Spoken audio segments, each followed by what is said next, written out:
Causes of death after acute coronary occlusion.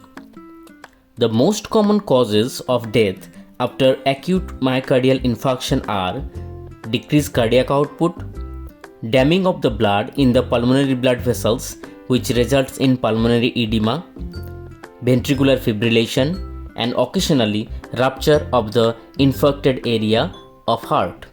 Now let's discuss each point. Decreased cardiac output.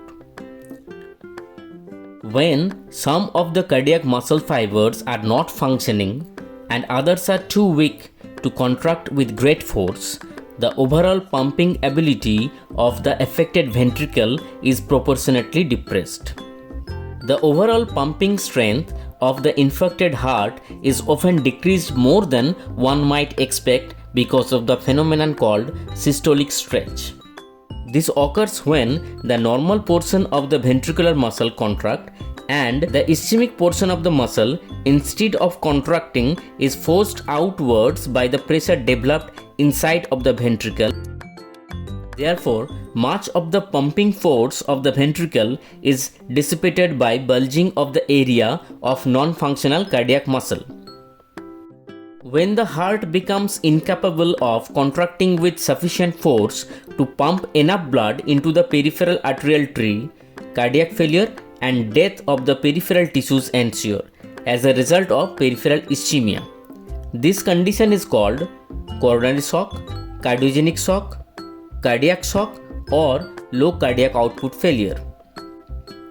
Cardiac shock almost always occurs when more than 40% of the left ventricle is infarcted, and death occurs in more than 70% of the patients once cardiac shock develops. Damming of blood in body's venous system. When heart is not pumping blood forward, it must be damming blood in the atria and in the blood vessels of the lungs or in the systemic circulation. This leads to increased capillary pressure, particularly in the lungs. Damming of the blood in the venous often causes little difficulty during the first few hours after myocardial infarction. Instead, symptoms developed a few days later. Acutely diminished cardiac output leads to diminished blood flow to the kidneys, which leads to oliguria. This adds progressively to the total blood volume and therefore leads to congestive symptoms. Ventricular fibrillation. In many people who die of coronary occlusion, death occurs because of the sudden ventricular fibrillation. The tendency for fibrillation to develop especially great after large infarction, but fibrillation can sometimes occur after small occlusion as well. Indeed, some patients with chronic coronary insufficiency die suddenly of fibrillation without having any acute infarction. At least 4 factors enter into tendency for the heart to fibrillate. These are acute loss of blood supply to the cardiac muscles that causes increase in the potassium concentration in the extracellular fluid. This elevated extracellular potassium increases the irritability of the cardiac musculature and therefore its likelihood of fibrillating.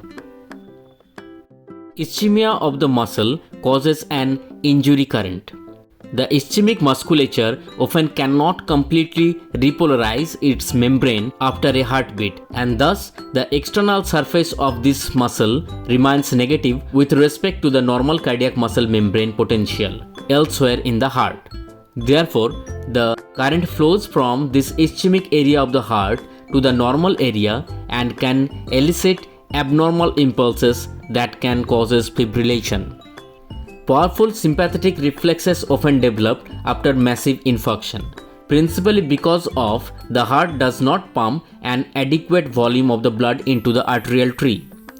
The sympathetic stimulation also increases irritability of the cardiac muscle and therefore predisposed to fibrillation. Cardiac muscle weakness caused by the myocardial infarction often causes the ventricle to dilate excessively. This excessive dilation increases the pathway length of the impulse conduction in the heart and frequently causes abnormal conduction pathway all the way around the infarcted area of the cardiac muscle. Excess prolongation of the conduction pathway in the ventricle allows impulse to re-enter muscle that is already recovering from the refractoriness, thereby initiating a circus movement cycle of new excitation and result in continuation of the process. Rupture of the infarcted area. During the first day or so after an acute infarct, there is little danger of rupture of the ischemic portion of the heart.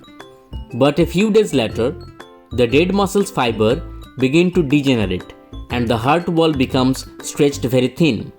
When this happens, the dead muscle bulges outwards to a severe degree with each heart contraction, and this systolic stretch becomes greater and greater until finally the heart ruptures.